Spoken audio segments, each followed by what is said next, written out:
नहीं इनके नाम पढ़ते जाएंगे। पहले कबीर ने गौर वर्ण में जन्म लिया, कभी रक्त वर्ण में जन्म लिया, अब इन्होंने द्वापर में श्याम वर्ण में जन्म लिया है, कृष्ण वर्ण में जन्म लिया है, इसलिए इनका नाम कृष्ण होगा। इदानीं कृष्णताम कथा, इन्होंने इस बार कृष्ण वर्ण में जन्म लिया है, इसलिए इनका नाम कृष्ण होगा। और माता ये जितनी जितनी लीला करते जाएंगे वैसे ही इनके नाम पढ़ते जाएंगे। गोस्वामी बाबा मानस में लिखते हैं, इनके नाम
इनके नाम अनेक अनूपा, मैंने कहवत मति अनिरूपा।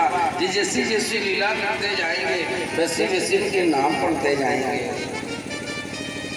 श्री सुखदेव जी महाराज वर्णन करते हैं, राजन एक दिन भगवान सखाओं के साथ खेल रहे थे और खेलते ही खेलते भगवान ने मिट्टी का ढेला उठाया और मुख में डाल लिया।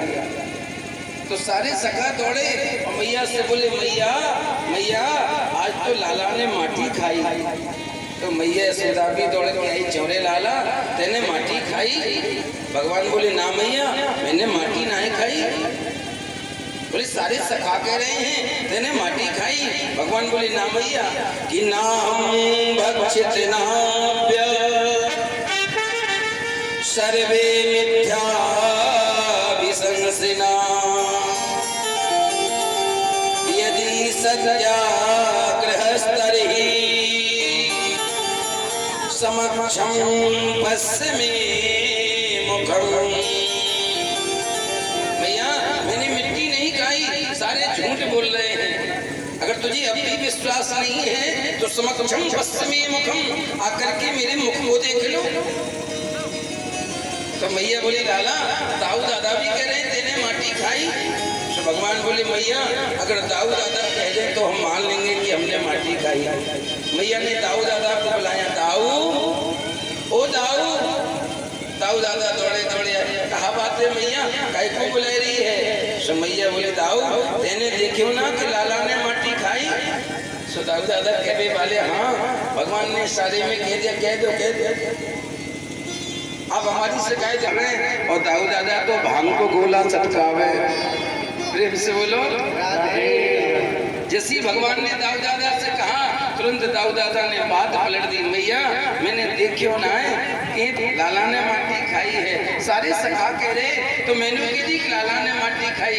भगवान तुरंत बोले, मैया मैं जानू ना दाऊ दादा कबू कहीं नहीं सके कि लाला ने माटी खाई। तो भगवान बोले, मैया ना हम भक्षित नाप्य सर्वे मिथ्या विसंसिना। अगर तुझे अभी विश्वास ना हो माँ तो मेरे मुख को देख लो। मैया बोली, तो पे तो एक रोम को विश्वास ना है। मैया दौड़ के आई, भगवान के कान को पकड़ा और भगवान के मुखमंडल में जब देखा तो मैया को भगवान के मुख में अनेक अनेक ब्रह्मांडों का दर्शन हो लगा। कि रोम रोम प्रति लागे कोटि कोटि ब्रह्मांड। उस परमात्मा के मुख को देख रही है मैया, जिसके रोम रोम में अनेक अनेक ब्रह्मांड बसे हैं। जब मैया ने अनेक अनेक ब्रह्मांड भगवान के मुखमंडल में देखे, उसमें मैया ने भारत देश को देखा। भारत में उत्तर प्रदेश में महाराज मथुरा जनपद, मथुरा में गोकुल गांव, गोकुल गांव में मैया अपने घर के आंगन में ही भगवान को देखो तो मैया तो बेहोश हो गई। जब बेहोश हुई तो भगवान ने जल के छींचे लगा करके जब मैया को होश आया तो बेतनी माया के द्वारा भगवान ने यशोदा को मैया को सब विस्मृत करा दिया। तो भगवान ने बोले मैया मैंने माटी खाई। तो मैया ने गले से लगा ले, ना लाला तूने तो माटी खाई ना है।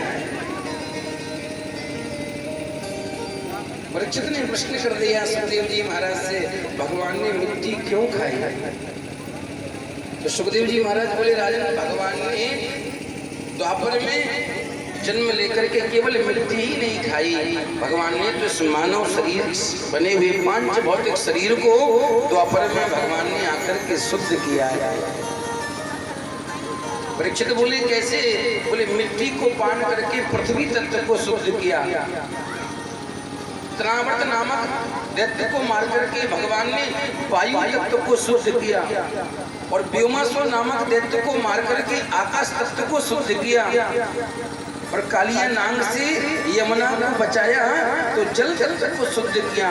और भगवान ने द्वापर में अग्नि का पान करके अग्नि तत्व को शुद्ध किया है। ये पांचों तत्वों को भगवान ने द्वापर में आकर के शुद्ध किया, जिससे ये मानव तन बनता है। बाबा लिखते हैं मानस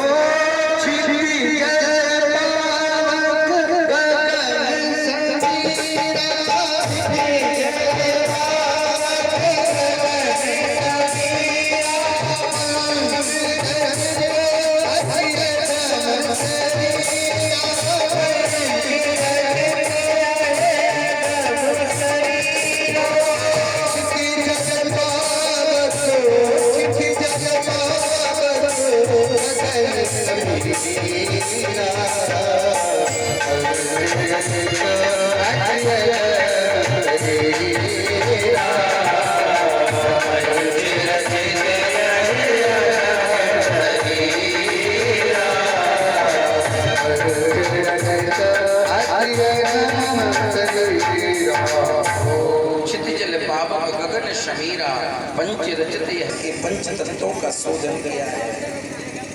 इसका दूसरा भी कारण है। क्या?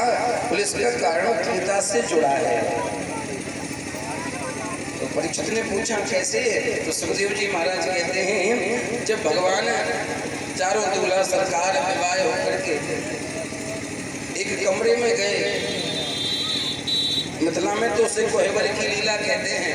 चारों दूल्हा चारों दुल्हन सरकार बैठे हैं, वहाँ पर सखियाँ बैठी हैं और महाराज जानकी जी की भाभियाँ, क्योंकि उसमें सखियाँ और भाभियाँ ही होती हैं, क्योंकि दुल्हे से मजाक किया जाता है। चारों भाई गर्दन झुका करके बैठे हैं। तो सखियाँ बोली अगर ये गर्दन झुकाए बैठे रहेंगे तो काम कैसे बनेगा? एक सखी बोली पता है ये गर्दन क्यों झुकाए हैं? बोले क्यों झुकाए हैं? बोले इसलिए झुकाए हैं कि ये तो धरे काले और जानकी है कितनी गोरी, इनका तो मेल ही नहीं है। वो तो जन्ने जाने कैसे धनुष को तोड़ दिया तो इनका विवाह हो गया, इनका और जानकी का तो मेल ही नहीं है। और जैसे कहा सो लक्ष्मण जी ने बाएं फरकी, सो राम जी ने हाथ दबा दिया। बोले ठहरो लक्ष्मण, ये तो चाहती ही है कि ये बोले, ये तो चाहती हैं कि बोले। तब तक एक समझदार सखी आई और राम जी से बोली राघव तुम ज्यादा परेशान मत हो, कुछ डरे डरे से लग रहे हो, तुम बिल्कुल सखियों से परेशान ना हो, हम जो पूछ रही हैं उसे साफ साफ बता दो। बोले क्या? बोले एक बात है हम तुमसे पूछें, झेपो ना सखियन से।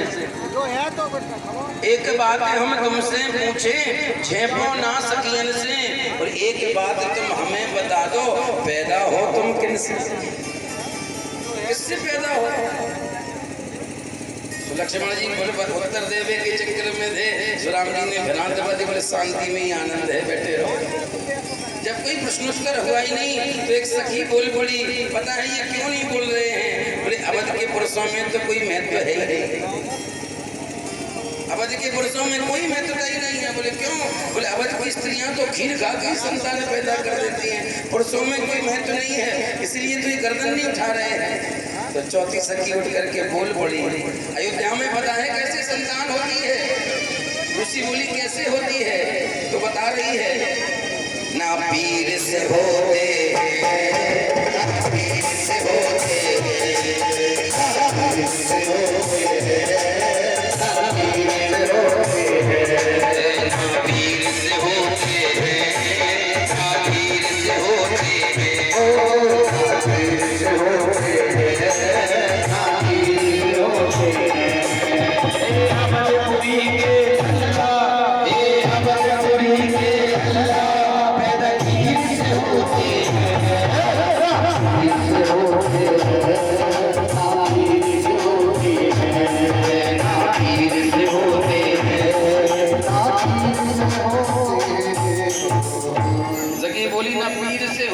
ना पीर से होते अवधपुरी में लल्ला पैदा खीर से होते हैं।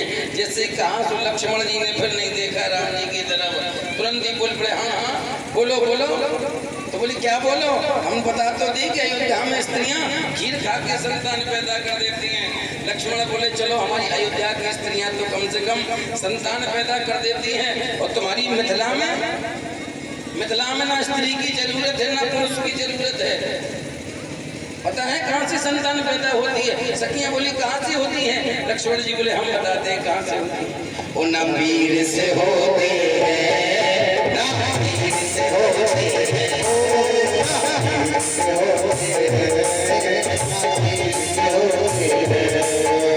जनकपुरी की डलली जनकपुरी की डलली खेत से होती है,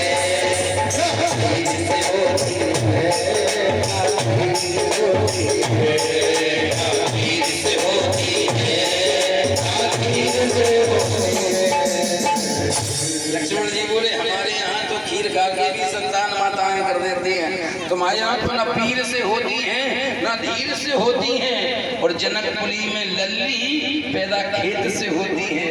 माता जानकी खेत से ही तो प्रकट हुई है।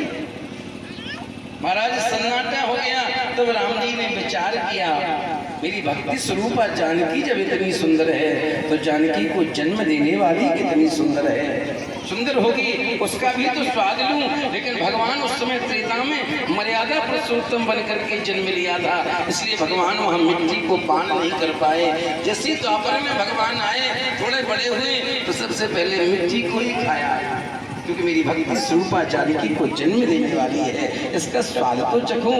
जब वो इतनी सुंदर है तो जन्म देने वाली कितनी सुंदर होगी, इसलिए भगवान ने मिट्टी का पान किया है। सुखदेव जी महाराज वर्णन करते हैं, कहते हैं एक दिन भगवान सखाओं से बोले, बड़े दुबले पतले हो गए हो, क्या बात है, क्या खाने को नहीं मिलता? तो सारे सखा बोले कन्हैया दूध दही माखन तो हो गए, लेकिन माखन को हमारी मैया सब मथुरा में बेच आवे, हमें तो केवल छाछी बचपन मिले हैं। तो भगवान सोचने लगे, अरे हमें कंस को तो मारने हैं, पर कंस तो हमारी ब्रज को माखन दूध दही माखन खाए के मोटो है रहे हैं। पहले तो जाको दाना पानी बंद करना चाहिए, नहीं तो हमारी घर को खाए के हम ही से लड़ेगा। तो भगवान सखाओं से बोले कि चलो तुम्हें माखन खाना है।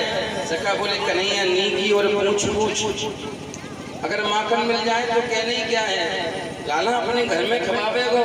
शिव भगवान बोले घर में एक दिन की हुई तो खवाई तो रोज रोज कौन खवावेगो? लाला तो कब खवावेगो माखन? भगवान बोले समय आने दो। माखन चोरी से पहले ही भगवान ने चोरी करना प्रारंभ कर दिया। क्या करने लगे? बोले कभी कभी जाए तो ब्रजवासियों के बछड़ा खोला और गाय को दूध पिला के बछड़ा बांध के चले आवे, और जब ब्रज गोपियां गाय दोहने जाए बछड़ा को ढीले से बछड़ा लगाए ना, और बछड़ा लगा भी रहे तो गाय दोहने जाए तो गैया लात मार दे। तो एक दिन ब्रज गोपी ने छिपके देखा जो करे कौन है, तो भगवान को देखे जो कन्हैया आवे हमारी गैयन के बछड़ों को खोल दे। तो सारी गोपियां क्रोध में आकर के मैया यशोदा के पास गई। यशोदा से बोली मैया तेरे लाला बड़ो पाती हो गए है। बोले क्यों? मैया जो बड़ो दंड करे हैं, क्या करे हैं? बोले बत्साय मुंचन क्वचित समय क्रोध संजात हासा। भगवान गोपियां बोली मैया ये हमारे बछड़ों को खोल देता है। मैया बोली तो तुम्हारा काम ही तो करता है, नहीं तुम्हें एक बछड़ा खोलने वाला चाहिए। तो गोपी बोली मैया अकुचित समय पे नहीं खोलता, ये हमसे पहले ही खोल आता है। और जब हम गाय धोने जाती हैं बैठती हैं तो वो गाय हमें लाते मारती हैं, दूध नहीं मिलती। तो मैया बोली तो डांट दिया करो। डांटती क्यों नहीं हो? तो गोपियां बोली हम डांटती हैं तो बोले क्रोध संजात हासा, हम क्रोध करती हैं तो ये हंस लेता है, जब हंसता है तो हमारा क्रोध ठंडा हो जाता है। मरकान भोक्षण विभजति साचिन्यति भाण्डम भिनत्ति।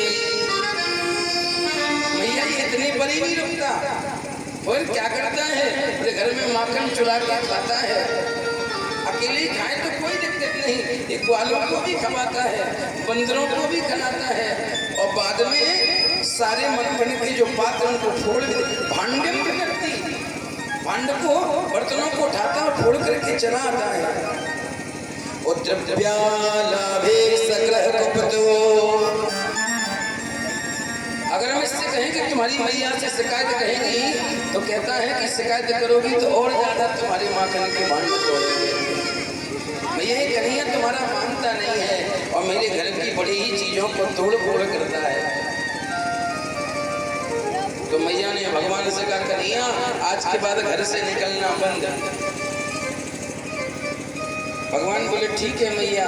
भगवान ने जब निकलना बंद कर दिया तो ब्रज गोपियों के बीच भगवान का दर्शन ही ना हो तो गोपियां बड़ी परेशान। और मैया के घर में रोज किसी न किसी बहाने से आया। मैया एक गोपी तो आई, बोली मैया मेरे घर की आग खत्म हो गई है, मुझे थोड़ी सी आग दे दो। मैया बोली चूल्हे में पड़ी है ले जाओ। आग लेकर के गई और थोड़ी देर बाद फिर भगवान के दर्शन की चाय उमड़ी, फिर दौड़ करके आई। मैया मैं आग लेकर के गई थी वो बीच में ही छूट गई, थोड़ी सी आग और दे दो। मैया ने फिर आग दी, आग लेकर के गई और थोड़ी देर के बाद फिर भगवान के दर्शन की हूँ कुटी तो अपने गोबर का टोकरी लेकर के आ गई। मैया बोली गोपी क्या बात है, आज बार बार आ रही है? गोपी बोली क्या बताऊं मैया, आज मेरे घर में सत्यनारायण की कथा है और मेरे घर को गोबर खत्म हो गया, मैं गोबर ले भी आई हूँ। तो मैया बोली जा गौशाला में गोबर पड़े हैं ले जा। और मैया भगवान को श्रृंगार कर रही है। जब गोपी ने भगवान के श्रृंगार को देखा तो द्रवित हो गई और वहां गौशाला में जाके गोबर भर रही है, गोबर भर रही है और भगवान को निहार रही है, उनके स्वरूप का चिंतन कर रही है। गोबर भरती जा रही है, गोबर गिरता जा रहा है।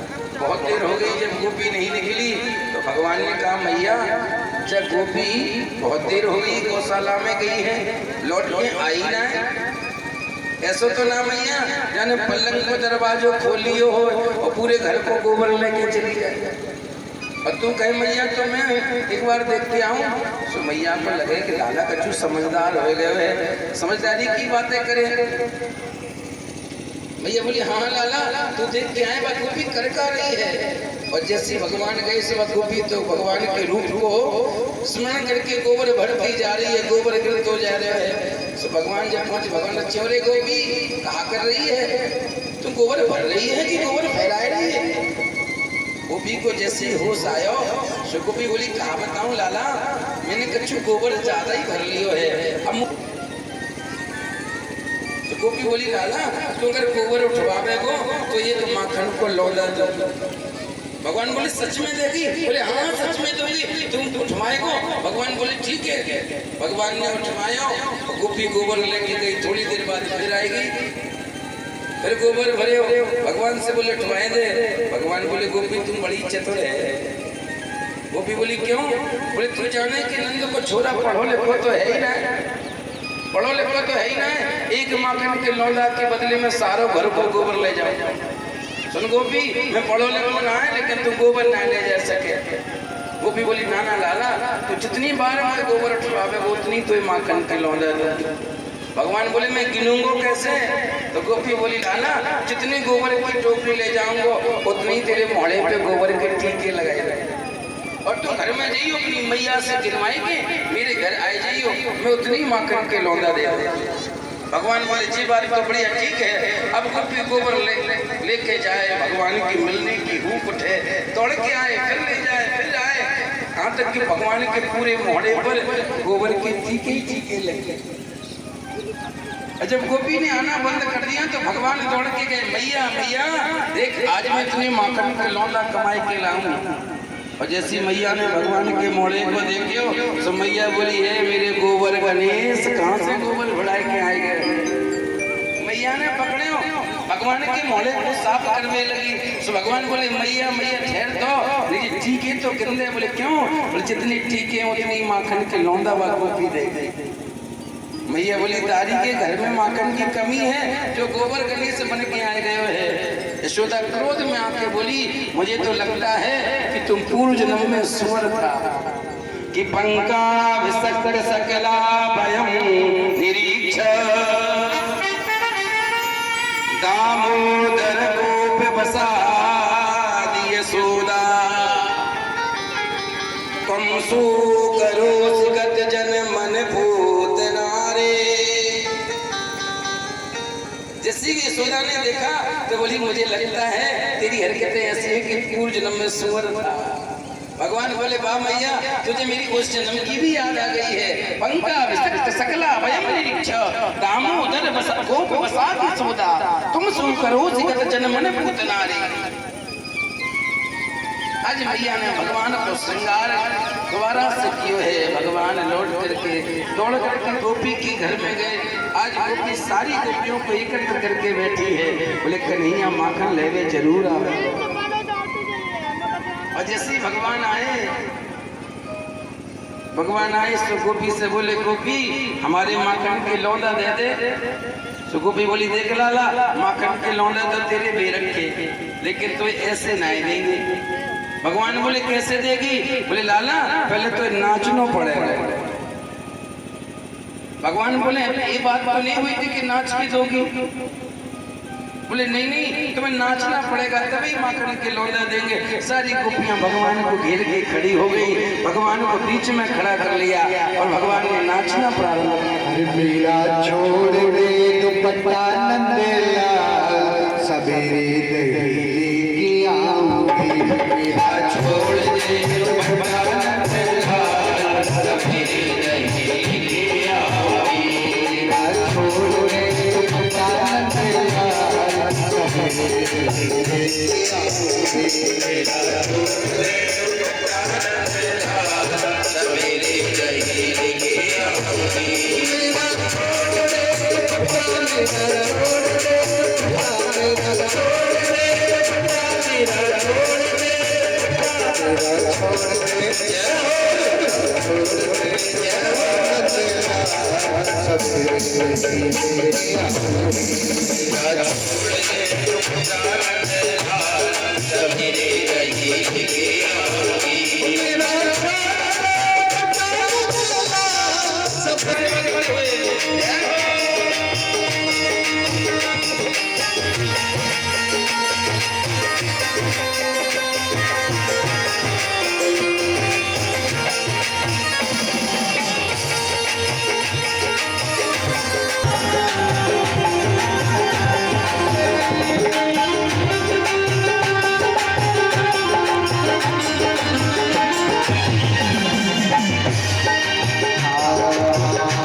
जूस कहते हैं। फलों के रस को जूस कहते हैं। जो दोनों हाथ उठा के बजाते हैं ताली,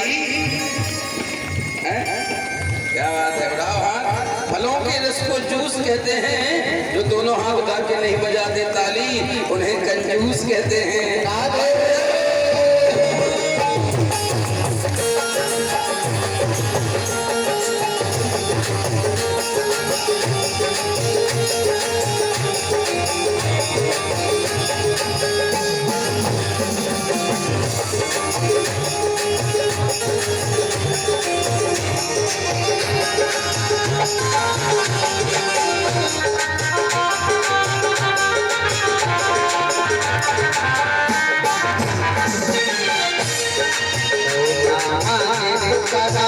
इंडिया रखले, हमारे तो गाना इंडिया रखले, हमारे तो गाना इंडिया रखले, हमारे तो गाना इंडिया रखले, हमारे तो इंडिया रखले, इंडिया रखले, इंडिया रखले, मोती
आज गोपियां भगवान के बीच में खड़े होकर के नचाती हैं।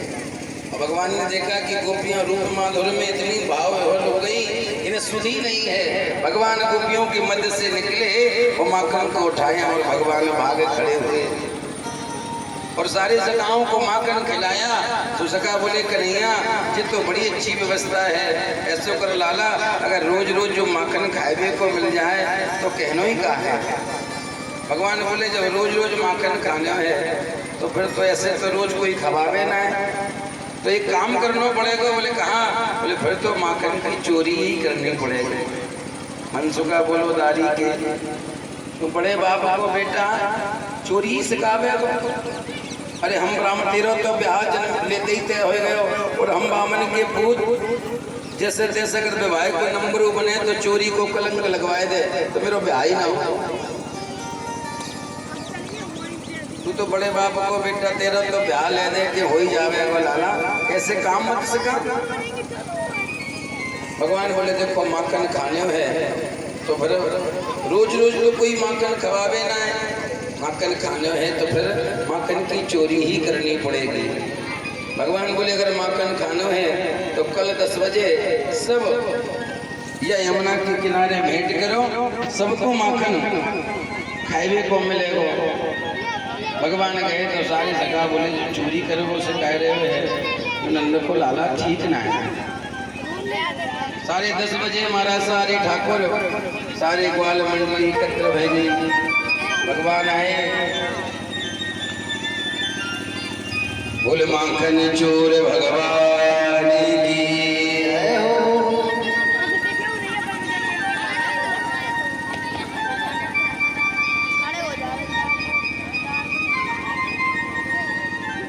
भगवान कदम के वृक्ष के नीचे आए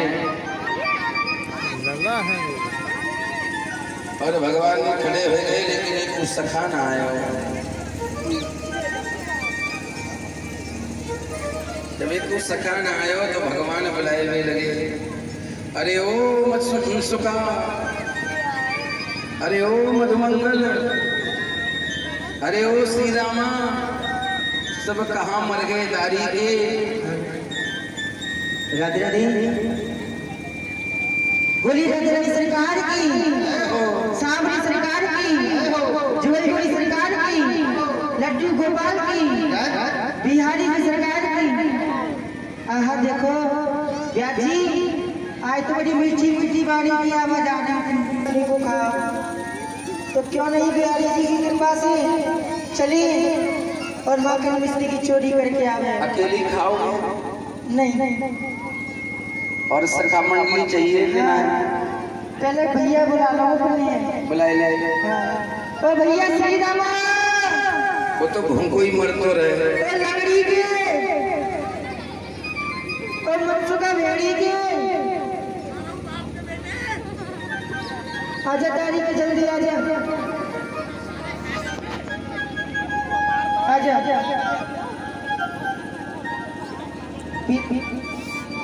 सभी लोग पीछे को सरक जाएंगे तो अच्छा रहेगा, नहीं फिर तुम लोग के लिए कन्हैया ने कही ना बात में भोले बाबा तो भोले और कन्हैया जी नहीं कटे या वही कहीं पीछे सरक जाओगे तो अच्छा रहेगा।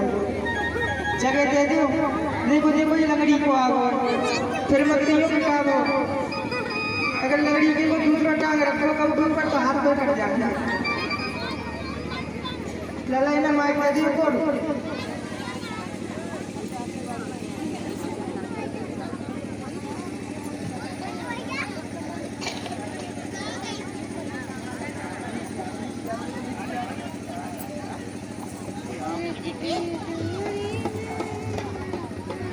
अरे दादा राम राम। प्रसन्न रहे,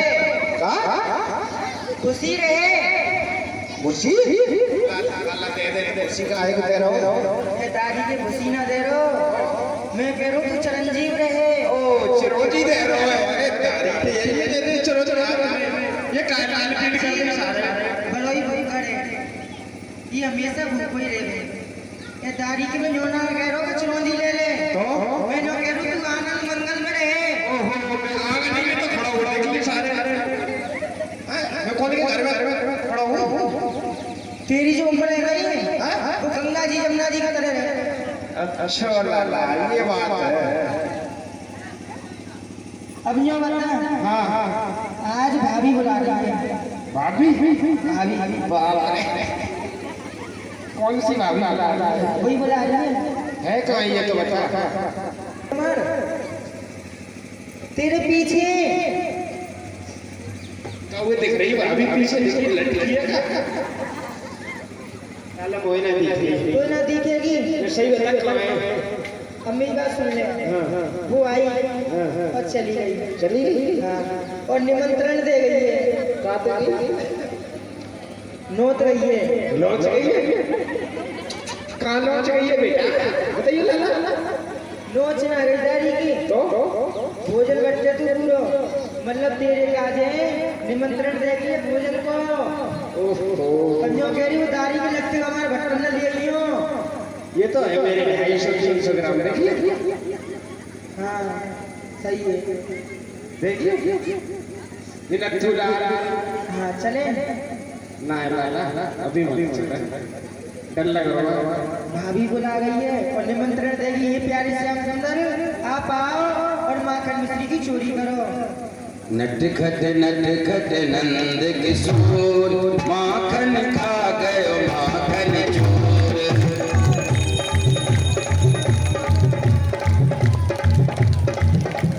नटखट नंद किशोर माखन खा गयो माखन चोर।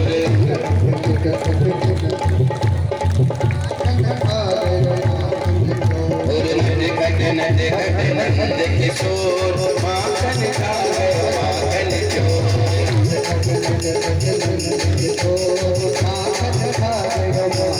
चोर। गोकुल की गलियों में मच गया शोर। गोकुल की गलियों में मच गया शोर। गोकुल की गलियों में मच गया शोर। गोकुल की गलियों में मच गया शोर। माखन खा गयो माखन चोर। माखन खा गयो माखन चोर। माखन खा गयो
संग में सखाओं की टोली खड़ी, संग में सखाओं की टोली खड़ी, संग में सखाओं की टोली खड़ी। माखन चुराने की आदत पड़ी, माखन चुराने की आदत पड़ी, माखन चुराने की आदत पड़ी, माखन चुराने की आदत पड़ी। ऊंची मटकिया पे माखन धरो, ऊंची मटकिया पे माखन धरो, ऊंची मटकिया पे माखन धरो, ऊंची मटकिया पे माखन धरो। लाला हमारे पुजारी जी आए हैं, इनको भी मक्खन का दर्शन करा। ऊंची मटकिया पे माखन धरो, ऊंची मटकिया पे माखन धरो, आंगन में माखन बिखरो पड़ो, आंगन में माखन बिखरो पड़ो, आंगन में माखन बिखरो पड़ो, आंगन में माखन बिखरो पड़ो। फूल की गलियों में मच गए शोर, मच गए शोर, माखन खा गए माखन चोर, माखन खा गए माखन चोर।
भगवान ने जब मटकी फोड़ी तो महाराज सारे ग्वाल बाल बोले लाला तेने जब ब्रज में बड़ो उत्पात कर दियो, इन्हें ब्रज गोपियन को बड़ो नुकसान कर दियो है, इन्हें ब्रज गोपियन की भरपाई कैसे करेगो?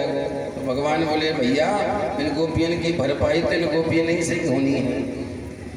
भगवान एक एक गोपी के घर में गए और एक एक गोपी की इच्छा को पूर्ण करे है। एक गोपी बोली अगर वो नंद को छोरा मेरे घर में चोरी करे तो वाहे नंद को जाने। वह गोपी बड़ी चतुर महाराज, माने छीके पे छीको, मटकी पे मटकी रखी महाराज, और ऊपर घंटी बांध के पड़ोसन के घर में जाके बैठ गई है। और जैसी पड़ोसन के घर में बैठी भगवान गए और भगवान ने देखो, अरे जब भाभी ने तो बुलाया और बुला के घर छोड़ के चली गई। भगवान ने समस्त ग्वालन को खवायो, बंदरन को खवायो। जब सब झिक गए तो भगवान बोले सब तृप्त हो गए? बोले हाँ। बोले जब सब तृप्त हो गए तो अब हम भोग लगाएं। सारे जगह बोले हाँ हाँ अब तुम भोग लगाए ले। जैसी लगाए की बात हुई महाराज, तो भगवान ने माखन निकाले हो और खाएवे लग गए, तैसी वह घंटी बजने लगी। जैसी घंटी बजी सो ग्वालन पड़ोसन के घर में बैठी थी दौड़ के आई, सो भगवान के सगा तो भगवान को छोड़ के भाग गए। भगवान छीके पे टंगे रह गए।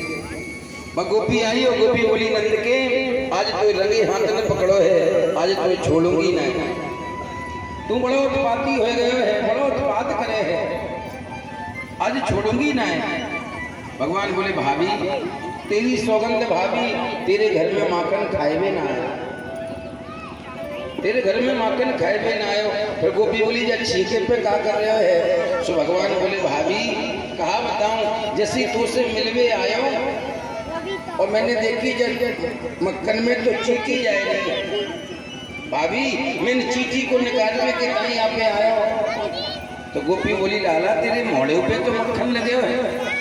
तो भगवान बोले भाभी जैसी चीटी निकाली और मोड़े पे मक्खी बैठ गई, भाभी मक्खी को भगाए के ताई जैसी हाथ मारे हो सो मोड़े पे मक्खन लग गए हो।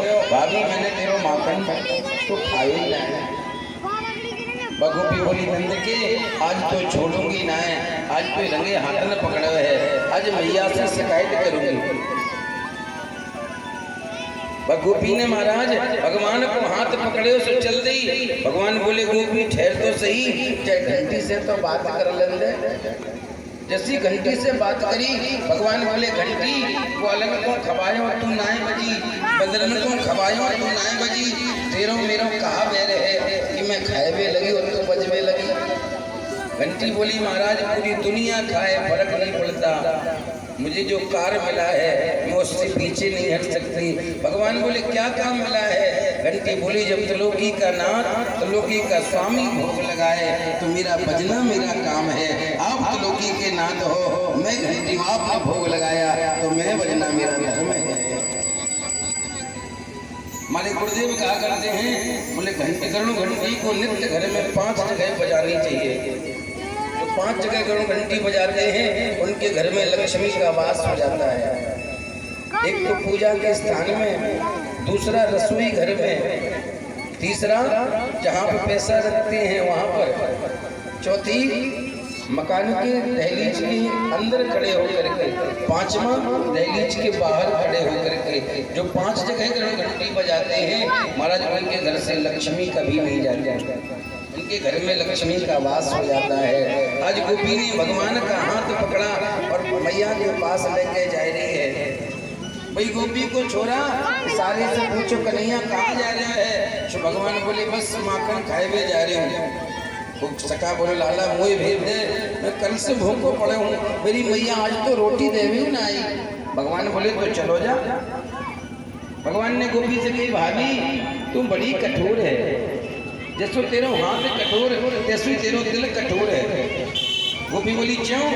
बोले तो दिखे ना मेरी कितनी नरम कलियां है और तेरो कितना कठोर हाथ है।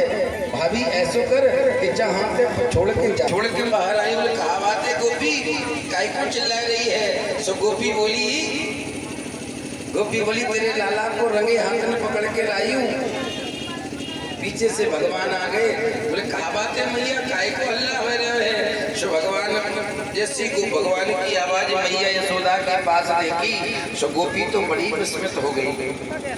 गोपी ने कही मैं तो कन्हैया को हाथ पकड़ के लाई हूँ और कन्हैया तो उनके पास बोल रहे हैं। जैसी गोपी ने घूंघट उठाया गोपी ने और देखी तो महाराज कन्हैया तो भगवान के पास खड़े हैं, और जब अपने हाथ की तरफ देखी और अपने छोरा को हाथ पकड़े तो लज्जा के मारे गर्दन झुकाए ली।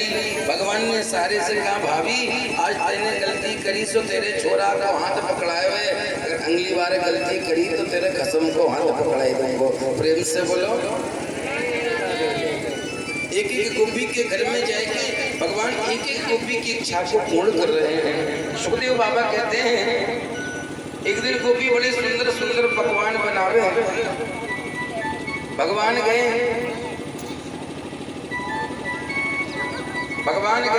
और भगवान ने जाके कहा,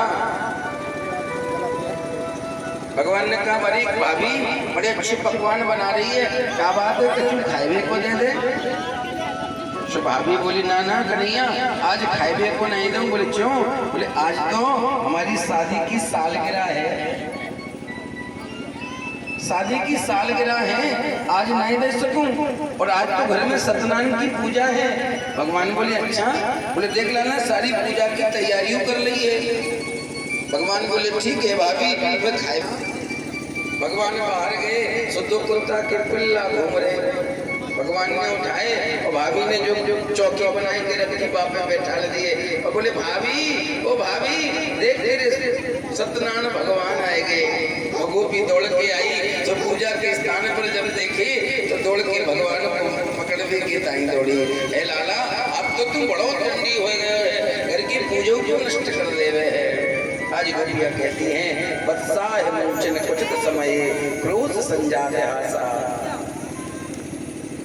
सुखदेव जी महाराज वर्णन करते हैं राजन भगवान जब गौ चारण करने जाते हैं तो सखाओं के साथ भगवान बैठ कर के आनंद लेते हैं। एक दिन भगवान गौ चारण करने गए और अपने साथ भोजन लेकर के नहीं गए, तो सारे सखाओं ने अपना अपना भोजन भगवान को दिया। सबने भोजन दिया, कन्हैया खाओ कन्हैया खाओ।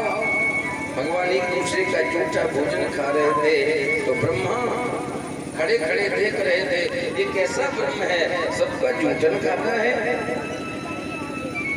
तो ब्रह्मा भगवान की परीक्षा लेने के लिए आए, महाराज बछड़ों को लेकर के चले गए।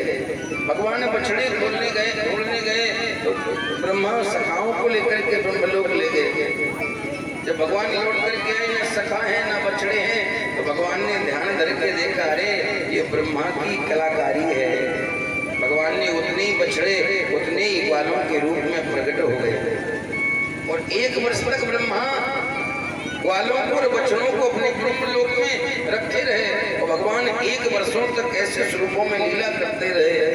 ब्रह्मा 1 वर्ष के बाद देखने आए तो लीला तो वैसे ही चल रही है। ब्रह्मा चरणों में गिर पड़े और भगवान की स्तुति करने लगे। नौमी ढयमते प्रवपसे तडिदंबराय कुंजा वदंस परिपच्छल सन्मुखाय।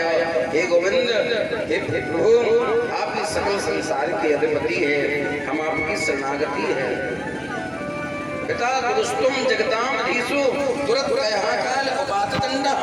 आप जगत के पिता हैं, जगत के गुरु हैं, जगत के ईश्वर हैं और हम इस माया में लिप्त प्राणी हैं। आपको जो भी दंड उचित लगता हो आप हमें दे दो, लेकिन हम पर कृपा करते रहिए। हिताय स्वेच्छा तन भी समीह से, जो तुम्हें अच्छा लगे वो दंड दे दो। ब्रह्मा ने महाराज 40 श्लोकों में स्तुति करी और महाराज ब्रह्मा, लेकिन भगवान ने ब्रह्मा को उत्तर नहीं दिया। ब्रह्मा भगवान की स्तुति कर चले गए। श्री सुखदेव जी महाराज बड़ा सुंदर वर्णन करते हैं। एक दिन भगवान गौ चारण करके लौटे तो भगवान ने यमुना को देखा कि यमुना तो बड़ी ही दूषित है कि पिलोक दूषिता कृष्णा कृष्णा कृष्णा हिना विभो।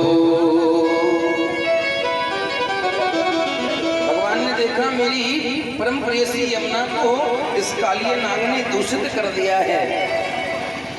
तो भगवान ने सखाओं से कहा, देखो कल हम गौचारण करने जाएंगे तो यमुना के किनारे ही जाएंगे, वहाँ बड़ी हरी हरी घास है, अच्छी अच्छी घास है, हमारी गाय जल्दी तृप्त हो जाएगी, हम चले आएंगे। और देखो वहीं गेंद का खेल होगा, कंदू कीड़ा होगी।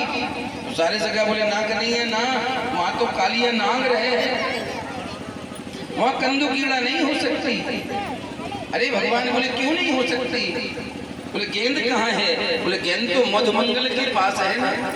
मधुमंगल बोलो देख लाला, अगर मेरी गेंद चली गई तो मेरी गेंद लाई के देगो कौन? भगवान बोले मधुमंगल तो चिंता मत कर, अगर गेंद तेरी देह में चली गई तो मैं तुझे सोने की गेंद दे दूं, तू चिंता मत कर। मधुमंगल बोला ठीक है, अगर ऐसी बात है तो हम तैयार हैं। जैसी तैयार है और भगवान गौचारण करने गए, वहां गेंद का खेल खेला, लेकिन दाऊ दादा साथ में नहीं गए। तो परीक्षित ने प्रश्न कर दिया, महाराज भगवान के साथ दाऊ दादा गेंद खेलने क्यों नहीं गए? दाऊ दादा क्यों नहीं गए? तो श्री सुखदेव जी महाराज बोले, राजन भगवान दाऊ दादा को लेकर के स्वयं नहीं गए। बोले क्यों? बोले दाऊ दादा नाराज हो गए थे। बोले कैसे? बोले एक दिन भगवान जब गौचारण करने गए तो धेनुकासुर नाम का दैत्य भगवान से युद्ध, कंस के द्वारा भेजा हुआ भगवान से युद्ध करने आया। तो दाऊ दादा और भगवान थे। दाऊ दादा ने देखा तो भगवान से बोले, कन्हैया तुम दूर रहियो, ये दैत्य धेनुकासुर नाम का दैत्य गधा के रूप में आया है और तुम दूर रही हो, हम इसका उद्धार कर देंगे। सारे सखा खड़े थे। दाऊ दादा पीछे गए और गधे को तो पीछे लात मारने की आदत होती है। गधे ने जैसे लात मारी, दाऊ दादा ने हाथ में लात पकड़ के ऐसे घुमाया, घुमा करके जैसे नीचे पटका उसका तो प्राणांत होगा। सारे सखा बोले दाऊ दादा ने गधा मार दिया, दाऊ दादा ने गधा मार दिया।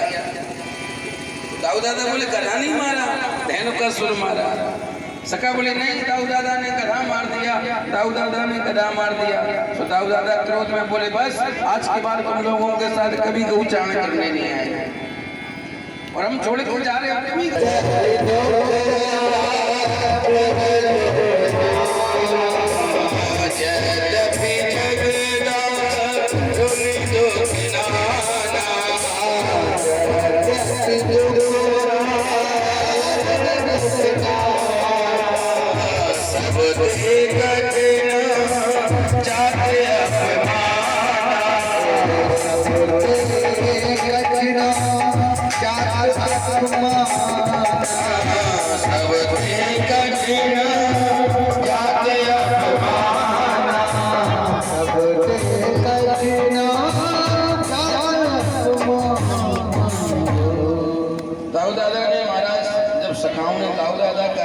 किया तो दाऊ दादा बोले अब जाना ही नहीं है। भगवान ने दाऊ दादा को जब लेकर के नहीं गए और सारे सखा गेंद का खेल प्रारंभ हुआ। जब गेंद का प्रारंभ हुआ तो सारे सखा तो धीरे से टोल मारे, भगवान का नंबर आया तो भगवान ने जोर से मार दिया और भगवान ने एक बार टोल मारी तो गेंद सीधी जाकर दह में गिर गई। मधुमंगल बोलो कन्हैया मेरी गेंद लाई के दे, मेरी गेंद लाई के दे दे, नहीं तो आज तुझे मैं यहीं पर अपने प्राणों का अंत कर दूंगा। भगवान बोले अरे घर चल, एक नहीं 2 गेंदे दे देंगे, 10 गेंदे दे देंगे।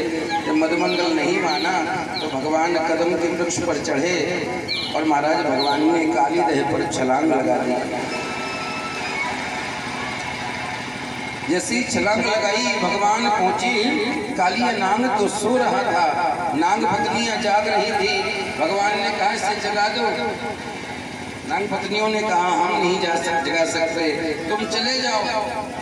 भगवान बोले हम नहीं जाएंगे। नाग पत्नियों ने कहा तुम नहीं जानते ये कितना खल है कि भयं खलास हो निपत्या तामसा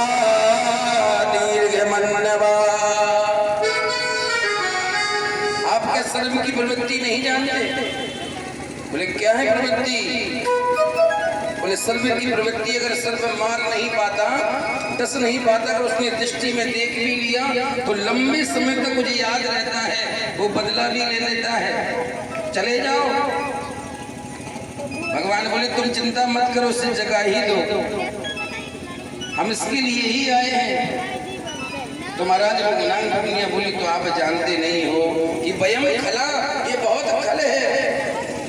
तो एक संत बोले खल तो सर्प को सबसे बड़े खल की संज्ञा दी जाती है। बोले कैसे? बोले बीछी के ऊंची बसे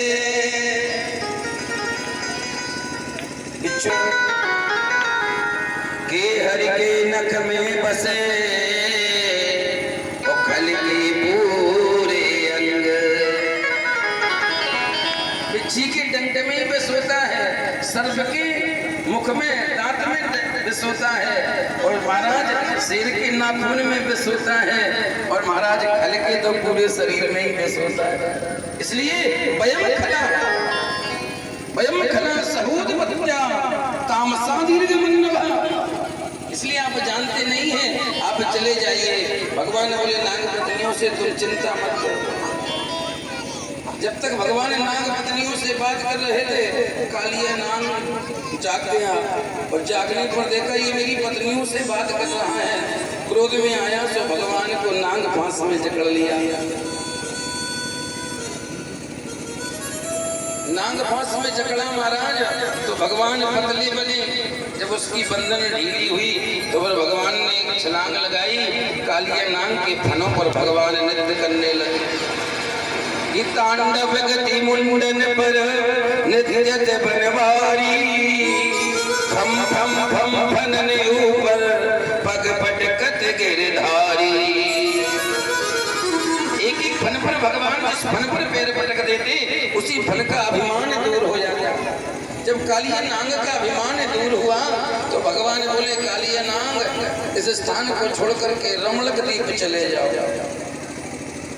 रमणक द्वीप चले जाओ।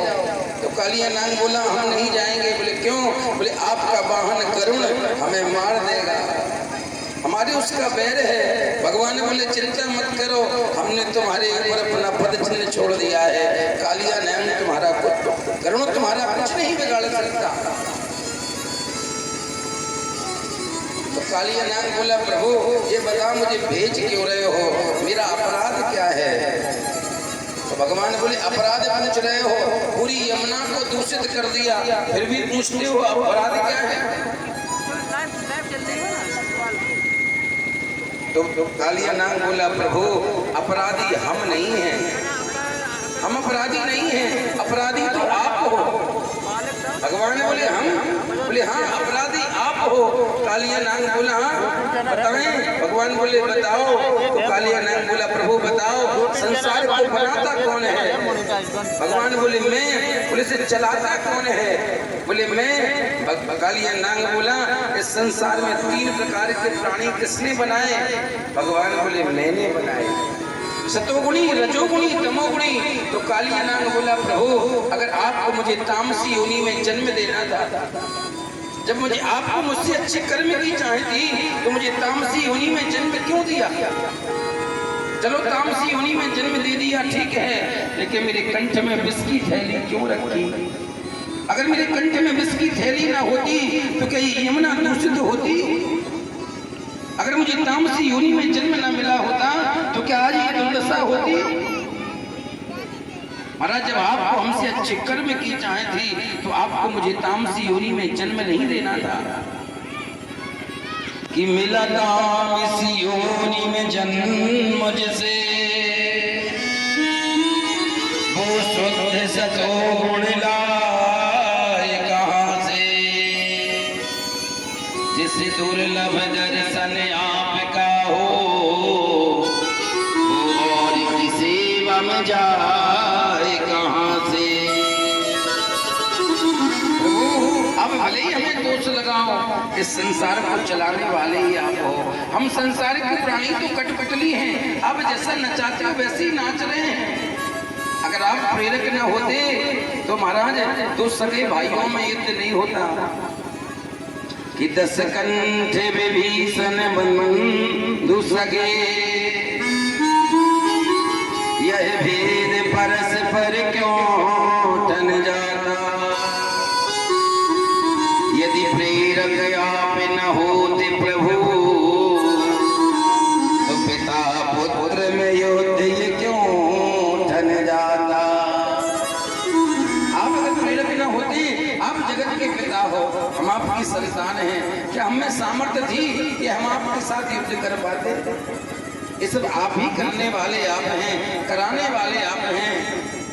महाराज हमें तो भले ही दोष लगा रहे हो आप, हमें दोष भले ही लगाओ प्रभु, पर अच्छा बुरा तो बनाते तुम ही हो। भले ही दोष दे दो, लेकिन संसार में जो भी कुछ होता है बिना आपकी मर्जी के नहीं होता। भगवान कालिया नाग को उत्तर ही नहीं दे पाए, भगवान सतयुग में बलि को नहीं दे पाए, त्रेता में बाली को नहीं दे पाए, और द्वापर में कालिया नाग को उत्तर नहीं दे पाए। त्रेता में बाली को जब भगवान ने छिप करके बाण मारा, तो बाली के जब सामने भगवान गए तो बाली बोला, प्रभु मैं मेरी सुग्रीव प्यारा, और कारण कवन नाथ मुझे मारा। भगवान बोले, बाली अनुज वधू भगिनी सुत नारी, सुन सच कन्या समेत चारी, इन्हें कुदिष्टि बिलोक जेई, ताय बधे कछुपा न होई। जो अपने भाई छोटे भाई की स्त्री पर कुदिष्टि डालता है, उसको मारने पर पाप नहीं लगता। बहन पर कुदिष्टि डालने वाले को मारने पर पाप नहीं लगता।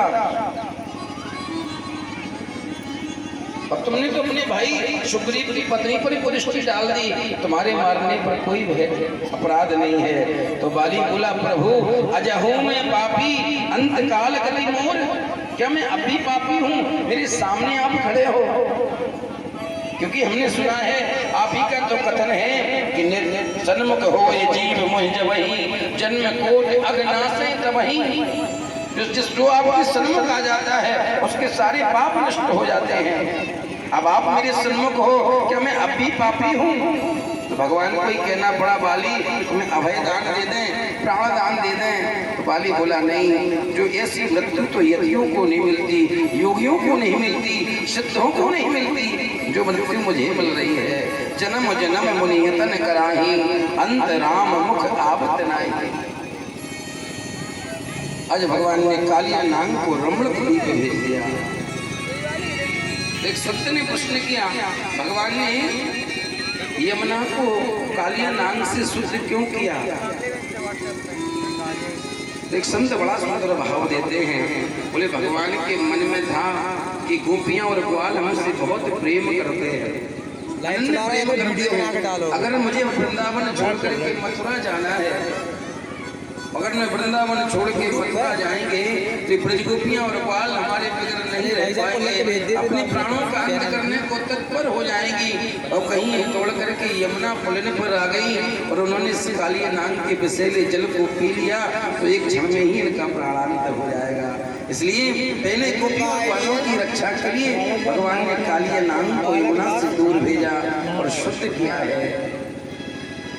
श्री सुखदेव जी महाराज बड़ा सुंदर वर्णन करते हैं, कहते हैं, राजन एक दिन मैया बड़े सुंदर सुंदर पकवान बना रही थी और भगवान गौ चारण करके लौटे। गौ चारण करके भगवान लौटे हैं तो मैया से बोले, मैया बड़े सुंदर पकवान बना रही है, कछु हमें खाए को दे दे। तो मैया बोले, ना लाला ना, आज घर में इंद्र की जय जय है, जब तक इंद्र की जय जय नहीं होगी तब तक तुम्हें खाए को नहीं मिलेगा। तो भगवान बोले, मैया जो इंद्र कौन सो देवता है, जाके ताई तू अपने बेटा को भूखो रखे है। सुमैया बोली, लाला हमसे बात मत करे, जाके बाबा से बात कर ले। भगवान ने दौड़ के बाबा के पास गए और बाबा से बोले, बाबा मैया बड़े सुंदर सुंदर पकवान बनाए रही है, लेकिन खाए को नहीं देवे बाबा। नंद बोले, लाला आज घर में इंद्र की पूजा है, जब इंद्र को हम 56 भोग लगावे तो इंद्र प्रसन्न हुए है, जब प्रसन्न हुए है तो वर्षा करे है, और जब वर्षा हुए है तो हरी हरी घास हुए है। तो भगवान बोले बाबा जब इंद्र को कहूँ देखो, बोले ना। जब इंद्र ने कहूँ 56 भोग पाए, बोले ना। बोले बाबा जाको कहूँ देखो ना है, जाने कहूँ खाए ना है, बाकी पूजा करो। भगवान ब्रजवासी बोले लाला तू कहबो का चाहे है। भगवान बोले बाबा जाके तलहटी में हमारी गैया चले हैं, जो हम जाके चरवेसे में दूध दही माखन मिले है, बाकी पूजा करनी चाहिए। तो बोले किसकी बात कहे है? तो भगवान बोले हम गोवर्धन नाथ की बात करे हैं, वही की तलहटी में तो हमारी गैया चले हैं। तो 56 भोग की हमें गिरिराज को पूजन करना चाहिए। तो इंद्र बाबा बोले लाला इंद्र अगर नाराज हो जाए तो, अगर माने वर्षा ना करी तो देखो बाबा इंद्र को तो जो वर्षा करवे को काम मिलो है, वो 56 भोग लगाओ तो वर्षा करेगो, और 56 भोग ना लगाओ तो वर्षा करेगो। और बाबा रही सुख दुख की बात, तो सुख दुख तो व्यक्ति अपने कर्म से भोगता है। कर्मणा जायते जंतु कर्मणे विलीयते, सुखम दुखम भयम क्षेमम कर्मणेवाभिपद्यते।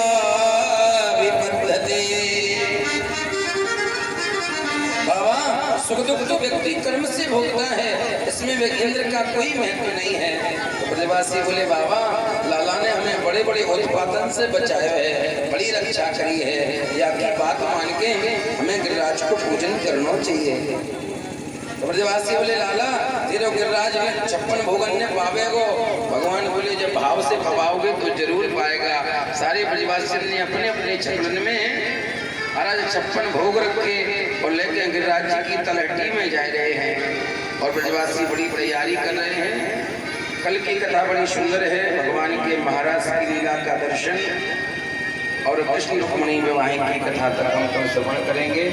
आइए आज गिरिराज पूजन की तरफ चलते हैं भक्ति भाव के साथ, और गिरिराज पूजन के बाद आज के सत्र को विश्राम।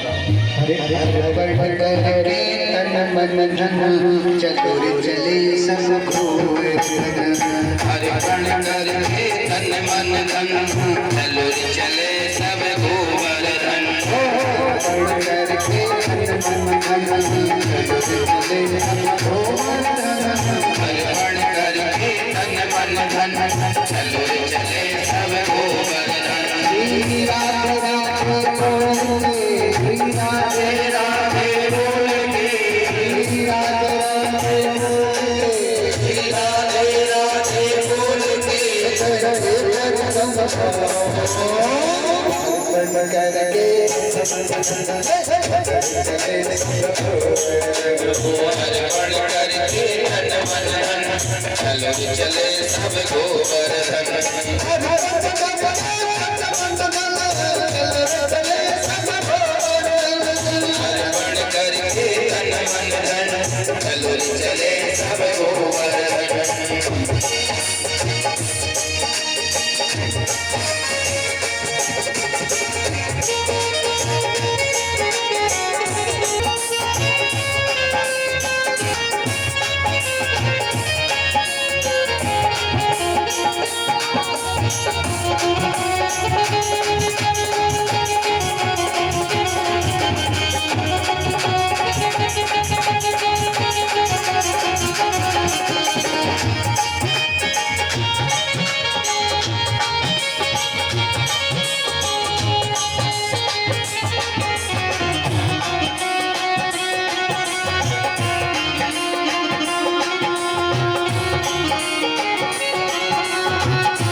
आज बड़े सौभाग्य के पास और डॉक्टर साहब के द्वारा वो वस्तु हैं जो आपके शरीर को निरोग बनाती है, और वहाँ संतों की सेवा तो निःशुल्क ही होती है महाराज।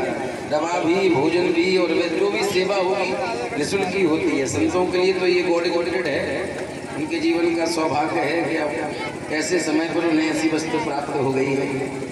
हाँ, मोहन जी के द्वारा प्राप्त होगा।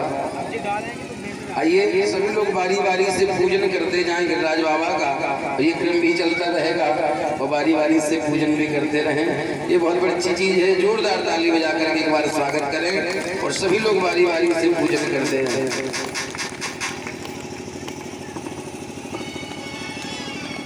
श्री गोवर्धन महाराज महाराज तेरे माथे मुकुट विराज रहो। तेरे माथे मुकुट विराज रहो। श्री गोवर्धन महाराज महाराज तेरे माथे मुकुट विराज रहो। श्री गोवर्धन महाराज महाराज तेरे माथे मुकुट विराज रहो। तेरे माथे मुकुट विराज रहो। तेरे माथे मुकुट विराज रहो। तेरे माथे मुकुट विराज रहो।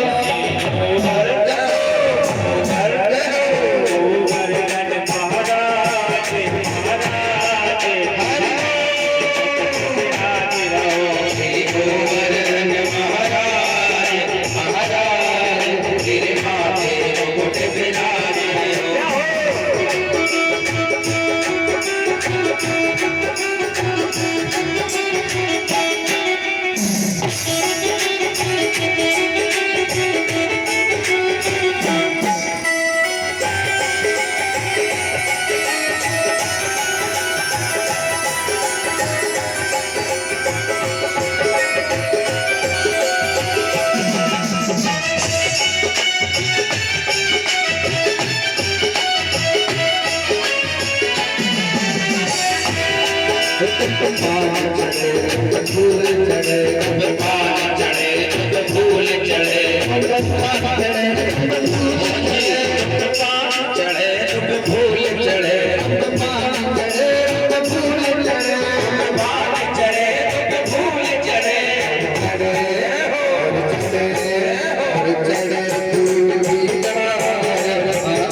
ये बताओ भगवान ने दिल किस किस को दिया है? आंध्रा दिल है आप सबके पास नहीं है? चौबे जी दिल है? दिल है तो हाथ उठाओ। पीछे वालों जिसके पास दिल है वही कर पाता है। ये कमोहन जी आपके पास नहीं है तो नाचेगा कोई दिल वाला। जिसके पास दिल होगा वही नाचेगा। नाचेगा कोई दिल वाला, नाचेगा कोई दिल वाला। भागवत वही पांडल में नाचेगा कोई दिल वाला।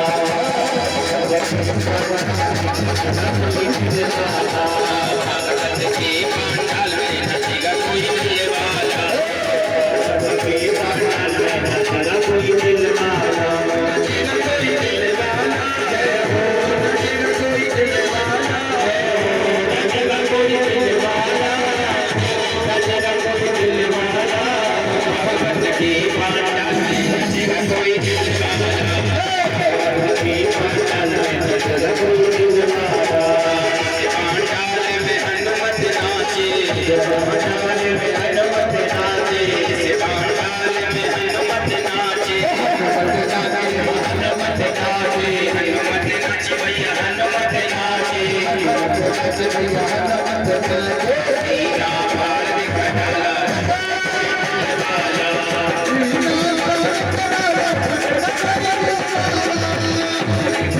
पांडल में नाचेगा कोई दिल वाला। नाचेगा कोई दिल वाला, कोई दिल वाला, नाचेगा कोई दिल वाला, नाचेगा कोई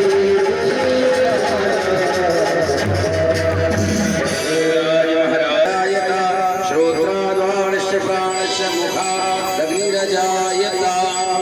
मन में बसा कर तेरी मूर्ति उतारूं मैं गिरधर तेरी याद की। बसा कर तेरी मूर्ति उतारो मैं गिरधर तेरी आरती।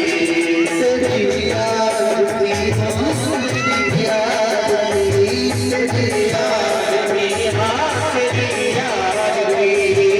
उतारूं मैं गिरधर तेरी याद की। मन में बसा कर तेरी मूर्ति उतारो मैं गिरधर तेरी आरती।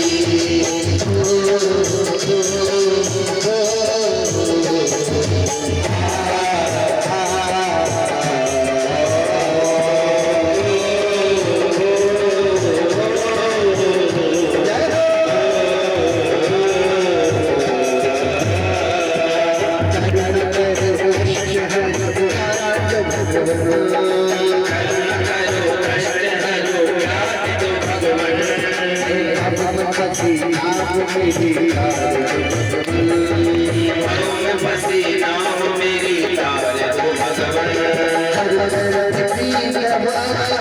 मेरे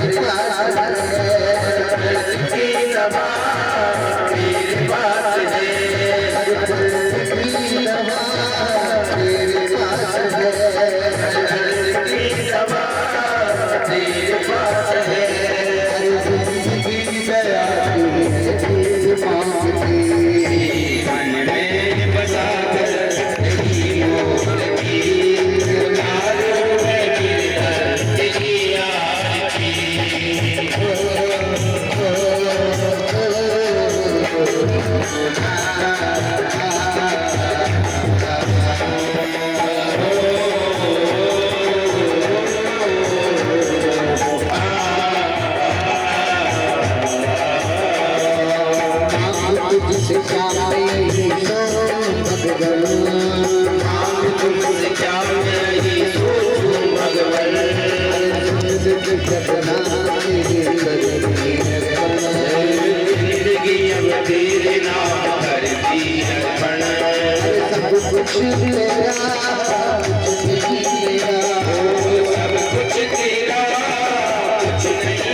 हस्ते अक्षपुष्पाणि गृहीत्वा मन्त्रपुष्पाञ्जलिः ॐ जयेन जन्मय जन्त देवास्तानि धर्माणि प्रथमान्य शन्नः देहनाकं महिमानः शचन्द्रचन्द्रपूर्वे शाद्याः सन्ति देवाः हरिः ॐ एकदन्ताय विद्महे वक्रतुण्डाय धीमहि तन्नो दन्तिः प्रचोदयात् हरिः ॐ रत्नसुळयाय च विद्महे आदिशक्त्यै च धीमहि तन्नो गौरी प्रचोदयात् हरिः ॐ पवनात्मजाय च विद्महे अंजनीकुमाराय धीमहि तन्नो हनुमत् प्रचोदयात् हरिः ॐ तत्पुरुषाय विद्महे महादेवाय धीमहि तन्नो रुद्रः प्रचोदयात् हरिः ॐ द्रोणपुत्राय विद्महे विष्णुस्वरूपाय धीमहि तन्नो गिरिराजः प्रचोदयात्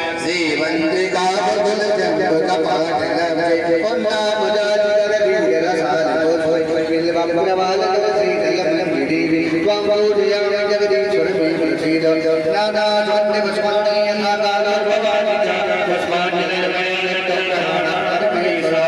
मंत्र पुष्पांजलि समर्पयामि प्रणोमि सोतमाय नमः सर्वे आवाहि देवताभ्यो नमः श्री गिरिराज चरण कमलेभ्यो नमः। बोल गिरिराज महाराज की, गिरिराज धरण की, नाथ की, नाथ भगवान की, भगवान की, राजा सरकार की, शांति धाम की, राज महाराज की, शिव जी महाराज की, धर्म की, धर्म का, धर्मियों में सबका, गौ माता की, भारत माता की, भारत माता की, सत्य सनातन धर्म की, सत्य सनातन धर्म की, जय जय श्री राम।